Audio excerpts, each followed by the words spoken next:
welcome to the pod. I'm your host, Grace, and with us we have Nina, who's going to teach us how to become a gifts and homeware brand. So thank you so much for coming. Hello, thank you so much for having me. I'm so buzzed because obviously I saw your stall in East Dulwich and your prints are absolutely amazing. Well, it's more than prints, and I know you'll tell us about it. So yeah, tell me what that is. Tell me what you do. Well, I have a brand called Nina Bombina. Which I love, by the way. Great name. Which is my first name, but my surname is not Bombina. It's just a made-up nonsense name. And within that, I make colourful gifts and dopamine decor. So that includes prints, cards, tea towels, notebooks, tote bags, postcards, stickers, things like that. All very colourful. Very colourful, I love, and I'll be showing so much of it. And I can't wait to hear how this began, but tell me what you wanted to be when you were growing up. I always wanted to be an artist. Yeah? Yeah. From like a really young age. Yeah. Yeah. I think it was very strong like when I was a kid, and then going through school I was like, yeah, want to be an artist. And then it kind of faded, I guess, and then it's come back kind of in recent years. Do you think that faded just because it didn't feel like it was realistic, or there was something else that took your fancy, or? Yeah, I think like generally it's not as encouraged as like the more academic kind of subjects in school. And it's not really talked about as like the different careers that you can have like as an artist. Like there's so many different things you can do. And it's not really like encouraged, I feel. Well, it wasn't when I was younger anyway. I totally agree with you. And like you say, there's so many different avenues of being an artist. There's not just one thing, but it gets a bit overwhelming, doesn't it? Because no one really knows how much there is out there to do. So I think when people aren't encouraging you as well and you have to do it all yourself, it's a lot to figure it all out. Yeah. Were you always like painting, drawing? What was art were you into? Yeah, as a kid, I was doing everything, painting, drawing, like making things from paper, just making things all the time. Like that was my form of play, I think. I wasn't really into like dolls and Barbies and like girly things. I was just making stuff all the time. That's so fun. And were you encouraged to do that? Like, did you always find a way to do it in some capacity? Yeah, I was encouraged. Like nice. My parents always like provided all the things to make stuff with. I love that. Yeah.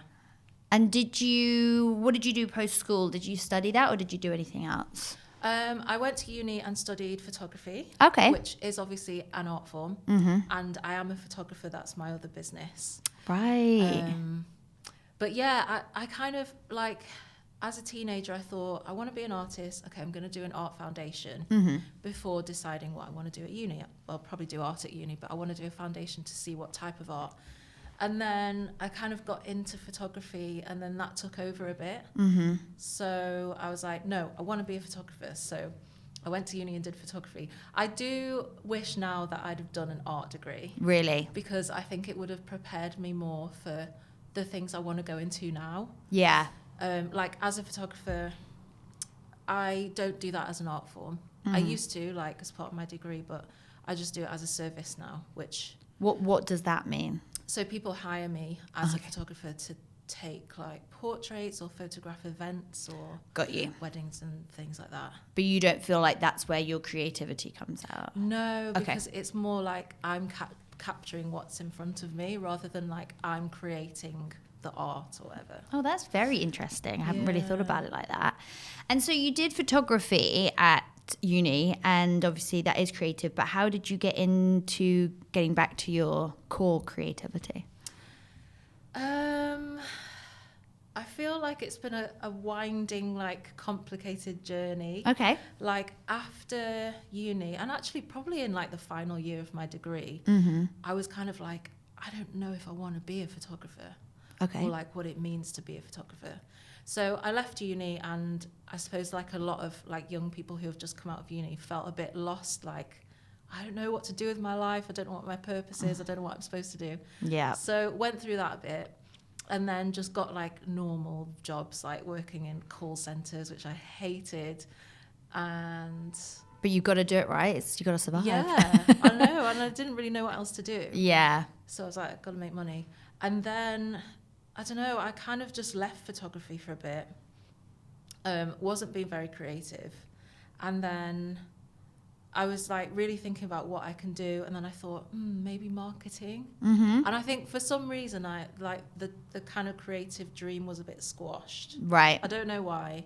You just didn't have like that. Probably you're still passionate about it, but maybe it didn't feel like it was as possible or something. Like the real world kind of hits when you leave uni, right? It's like scary. Yeah, and I think the default path is to like do what everyone else is doing and like go and get an office job. Mm-hmm. So I was like, okay, what office job can I get? So I gave marketing a go, and then I worked in marketing for a few years in various different companies, and then it was really when lockdown hit that I kind of started this brand, Nina Bombina. Oh wait, no, before that I started my photography business. I'm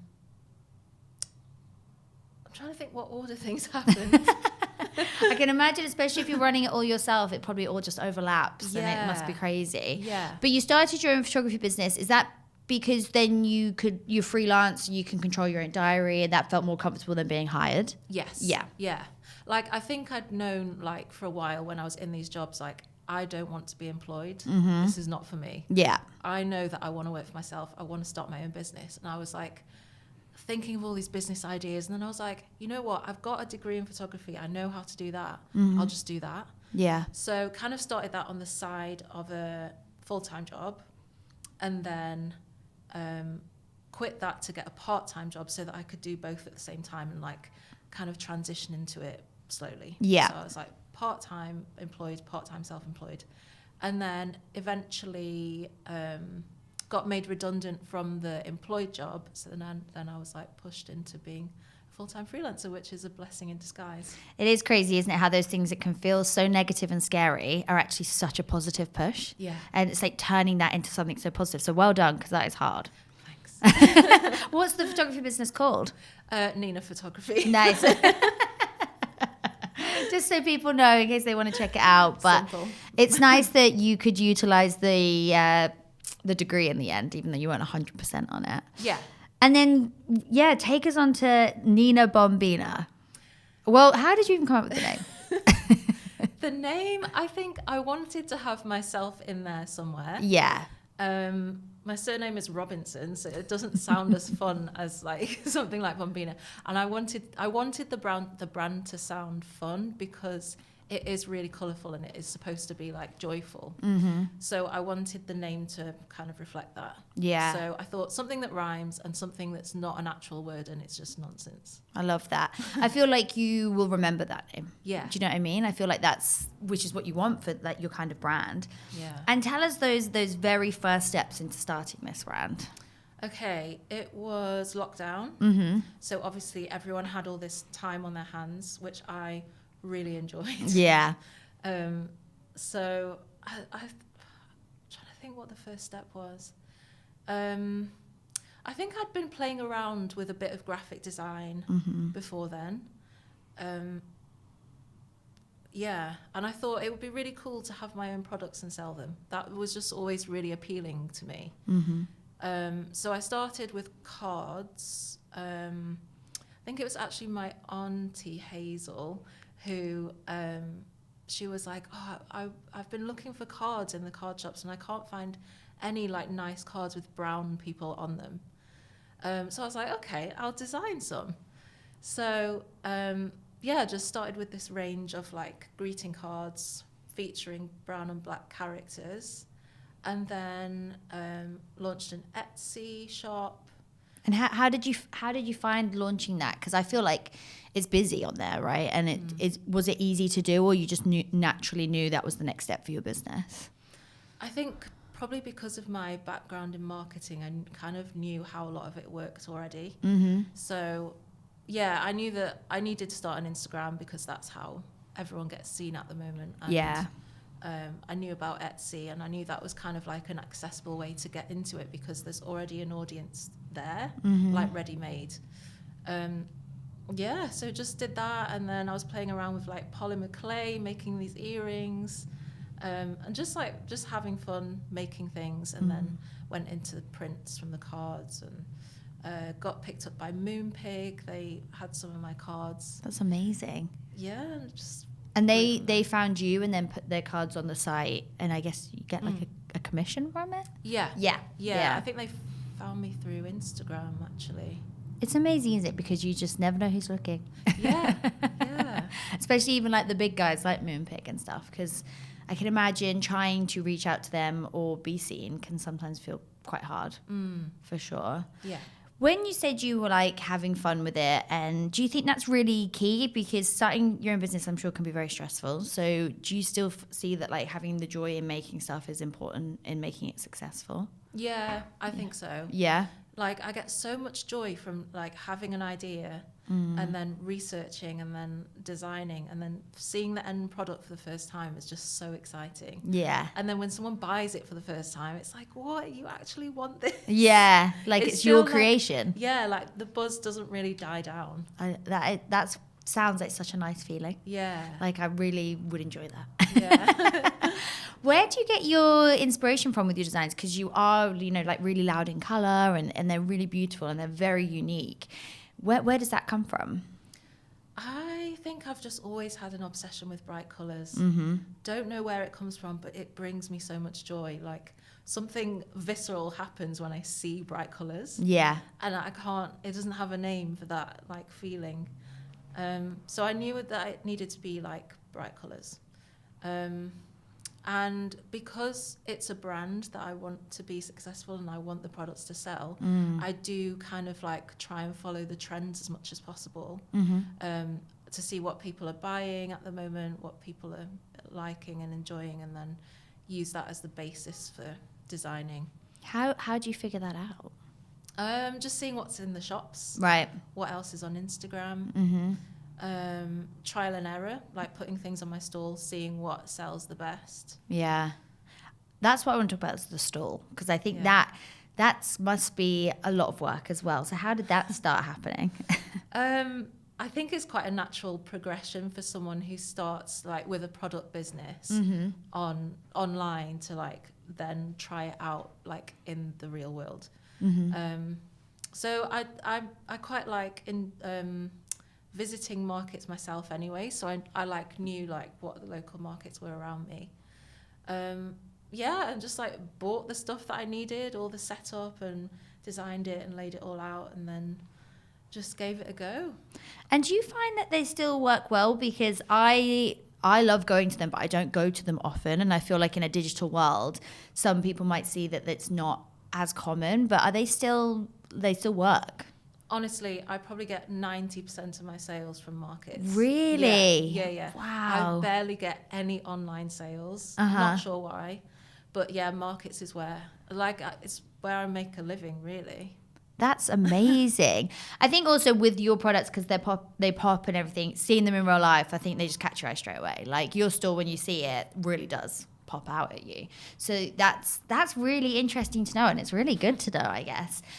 With the market stalls, I guess like you have to do a lot of them. There's a lot of physical work on being there. Yeah. Especially now, because I just saw your post like running up to Christmas. You've got loads going on.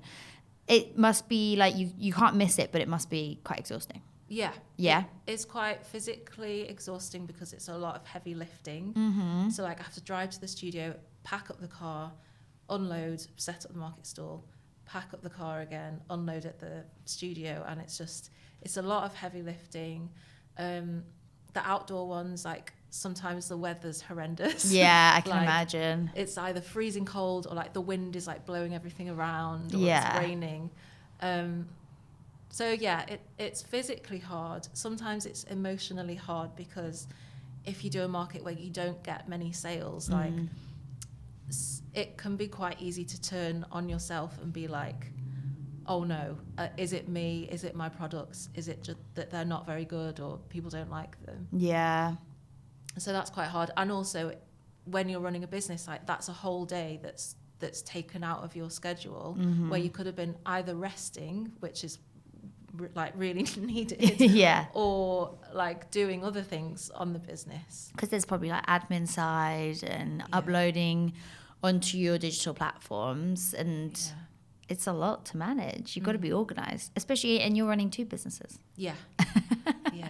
It is a lot, but it is the dream, I guess. That's what keeps you going. Sure. I really would not have it any other way.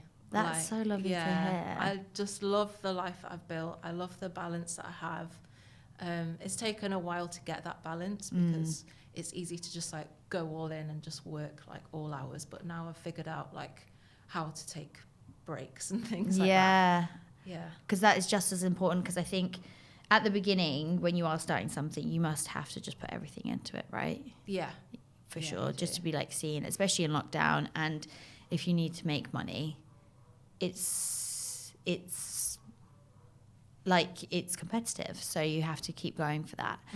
With the setting up of the business, and you've been doing it, so it's like 5 years now, is that right? 5.5, Which is amazing. What would you say has been some of like the hardest things, or you've had to learn, where you're like, oh, I didn't expect that when I was starting the business?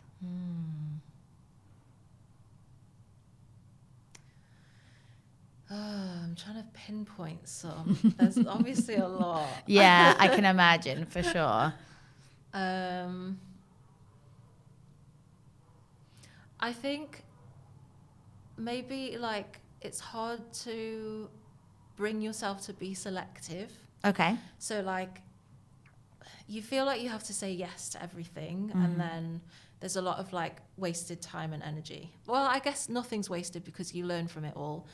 But I had to learn to be selective, and that I don't have to say yes to everything. Yeah. Especially if it's going to lead to burnout, or like, for example, if like a market reaches out and they're like really complimentary about my work, and they're like, we'd love to have you, like, it's a nice feeling to get that, but then I have to be realistic and think, okay, how long has this market been going? Is it well established?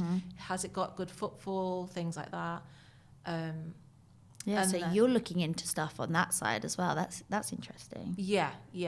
And before, like at the start, I think I was like, yeah, they really want me, I'm going to do it. And then I turn up and I have like not many sales. Yeah. And then that's a whole day. Yeah. Yeah, for sure. Wow. I think I'd never thought about you vetting it the other way. Yeah. That's probably a really good thing for people to learn. You mentioned you have a studio. So you have a space that's just yours to create your products? Yeah, so this is kind of another thing. My life is quite compartmentalized. So I've got my photography business, I've got my brand, Nina Bombina, and then separate to all that, I've got my own art practice. Okay. Which is, I'm kind of experimenting with painting and textiles and sculpture and collage. And that is just for me. So that's not me making things as a business to sell. That's just me, I guess, like fulfilling my artistic needs that I've always had since I was like a child. Yeah. It's kind of like going back to that child mindset that I was in, and finally fulfilling that. But that's quite new. It's been like maybe I've been in that studio for 2.5 years. Oh, that's nice. And you literally make things for yourself. Yeah. I love that. That's so nice. I think that's like one of the things, isn't it? Like when I do it now and I'm like, younger me would be really proud of this, or I'm doing this for my younger self. I think that's a really, really nice like outlook to have. Yeah. And so you found that you can use the money from and take away time from your business to do that for yourself. Yeah. What a lovely position. It ebbs and flows. Like sometimes I won't be in the studio making anything for like weeks. So it depends how busy I am. Like right now it's November and December is my busiest months of the year because of Christmas markets. Yeah. So I haven't really been in the studio. But in the summer, I was in the studio a lot because I had my own solo exhibition. Wow. For the first time. That's amazing. Yeah. So I was like doing a lot of work then. So what does that entail? You literally showcase your own stuff and advertise it and people come? Yeah. I literally hired a place for 4 days in Brockley. It's like just like a blank white space.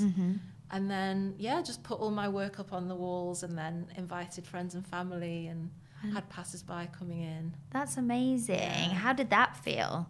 Amazing. Yeah. It was like, okay, this is what I've been wanting to do since I was like 3. This is what obviously, like when I was that age, I didn't envision this specifically because I didn't know what I was looking for, but the feeling was there. Like I've made things and I want to show it. And it's like me expressing myself. Which is it's not something that the businesses fulfill specifically. They're more like, they support me, they like living. Yeah. And I happen to enjoy them. But they're still kind of like for other people. I'm still selling. I've still got other people in mind. Right. With those. Whereas this is like, it's just for me. And it's like fulfilling that within you. It's filling your cup. Yeah. Oh, that is so nice. It's so nice to hear, because I think we can forget about that, especially if you're doing your own business. You feel like you have to be putting everything into that. But this is going to only help your business if you feel good about what you're doing. Yeah. That is amazing. What, over the last 5 years, or in any of your businesses, or, becoming a gifts and homeware brand in itself, what's been one of the best things? Okay.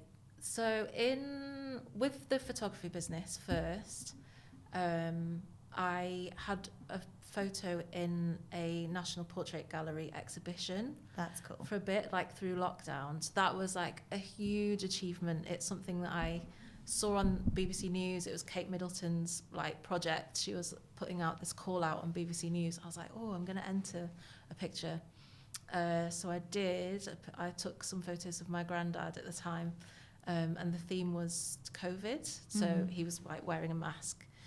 And I got chosen out of 31,000 people. They chose 100, and they made this like online exhibition, and they also like blew up the photos huge and pasted them around different locations across the UK, like bus stops and train stations and like massive billboards. That is unreal. Yeah, so that was amazing. That's probably like my biggest photography highlight. And then Nina Bombina, it's probably a few. So I had Etsy come round with a film crew and film like a video of me, but like a kind of day in the life. That's really cool. Yeah, and they posted it on their Instagram and YouTube channels. Oh, nice. Did you find that like helped your growth? Not as much as I thought it would. Like, it's funny because with Nina Bombina, I've had loads of like amazing opportunities, like this Etsy thing, and I've been featured in magazine articles in like Glamour and Cosmopolitan and like massive newspapers and magazines, and I thought they would bring me a lot of traffic, but they actually haven't. But it's cool to say. It is, and it's cool to do because somebody's seeing it, and I think sometimes we can get focused on being like, it should be the masses, but that will have helped someone or driven somebody to you. Yeah. And so it's really nice to be selected. But it is funny as well, because some things you expect to go huge don't always, but then the little things you don't expect can blow up. So that's why I guess you just have to keep going. There's probably not that much of a rule book anymore because it's mental out there. Yeah. And with you being freelance and a business owner, how do you manage that in ways of you wanting to go away? Or, is that something you find quite scary, or have you just learned to manage that? I haven't really tested it to the point where I've been away for more than like a week. Yeah. I think it's something that I could do, maybe, but I'd have to put lots of things in place. Yeah.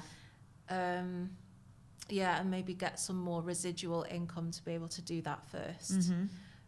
But yeah, I'd like to have a bit more freedom, I think. But for me, like, I find I do, like, overall, I feel like I have a lot of freedom. That's so nice. Like, day to day, in small chunks. So I don't feel like I need to, like, get away necessarily for, like, a long period of time.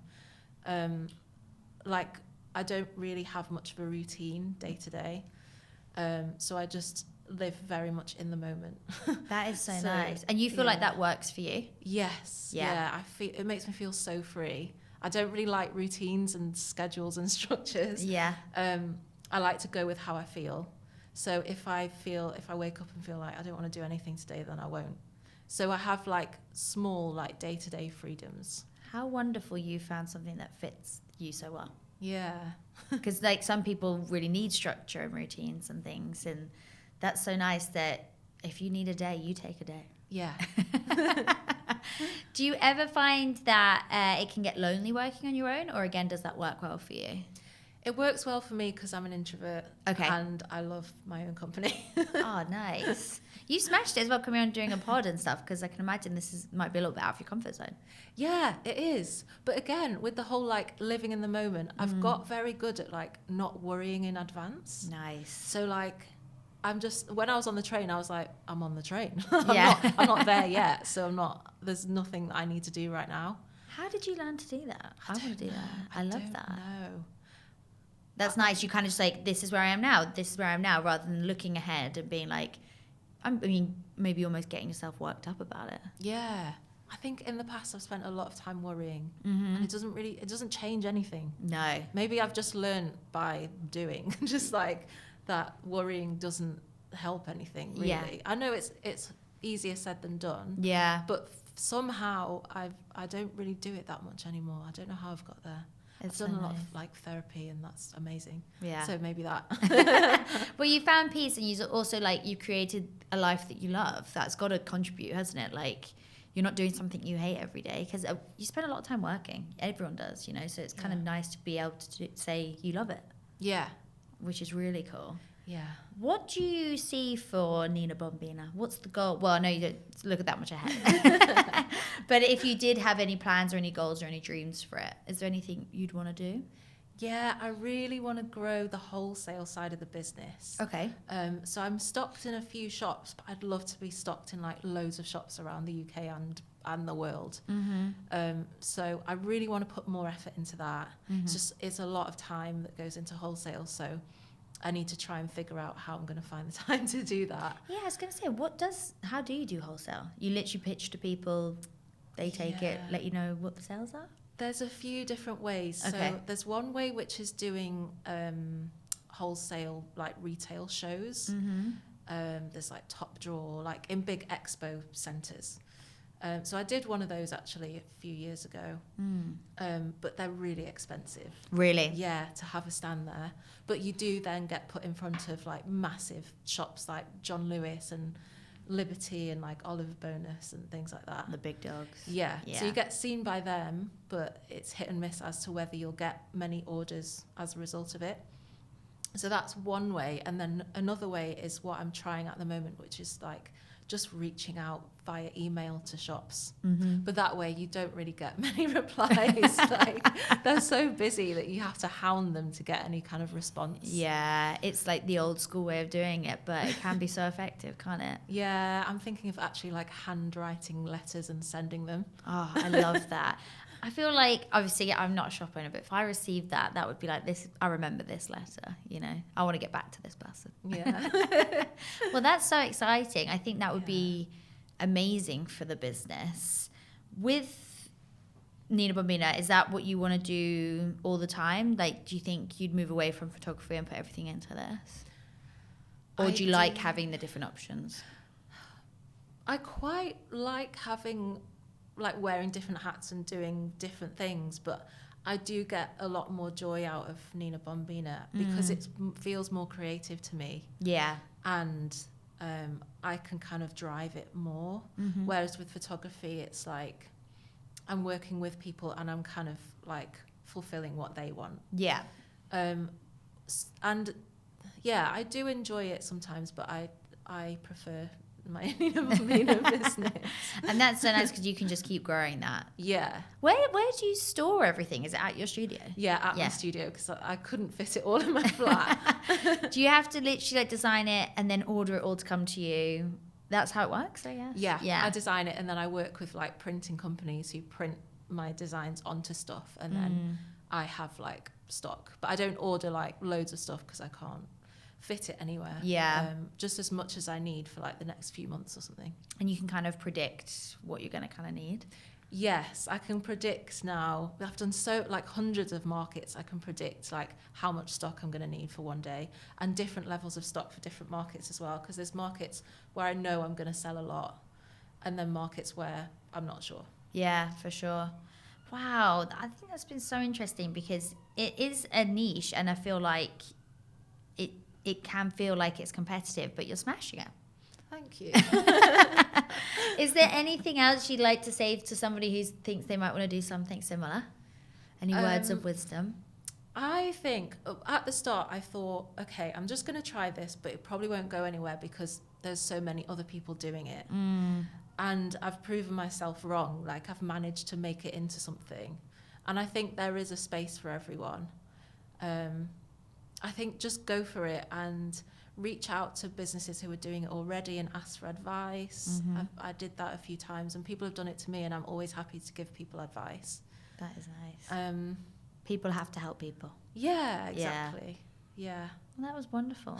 I can't thank you enough for taking the time, and I honestly, I've been waiting, and I can't wait to get that like a print for my kitchen, because they just like pop. So they look great. So keep it up. Thank you so much. Thank you for having me. Thank you so much for watching. Please make sure that you like and subscribe so we can continue to make these and keep teaching people how to become A.